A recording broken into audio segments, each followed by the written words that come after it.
برسوں کا تجربہ ہوگا اور آپ شکایت بھی کرتے ہوں گے، ہم اپنے بچوں سے بہت کہتے ہیں نماز پڑھو نماز پڑھو نماز پڑھو، نہیں پڑھتے، کیا کریں؟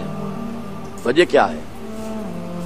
آپ ان کے ذہن میں تو جھانکتے ہی نہیں، وہ اللہ کو بھی مانتا ہے کہ نہیں؟ آپ نے جہاں انہیں پڑھنے کے لیے بھیجا ہے وہ گلا تو گھونٹ دیا اہل مدرسہ نے تیرا، کہاں سے آئے صدا لا الہ الا اللہ؟ یہی بات تو کہی تھی نا سر سید احمد خان کے بارے میں اکبر الہ آبادی نے، ہم تو سمجھے تھے کہ لائے گی فراغت تعلیم، کیا خبر تھی کہ چلا آئے گا الہاد بھی ساتھ۔ ہم سمجھے تھے تعلیم سے فراغت ہوگی، کیریئرز اچھے ہوں گے، کیا پتا تھا اس کے ساتھ الہاد بھی چلا آ رہا۔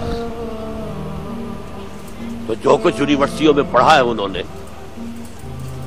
نے اگر پڑھی ہے بایولوجی، ڈارون کا نظریہ پڑھا ہے، ان کے دماغوں میں بیٹھا ہوا ہے۔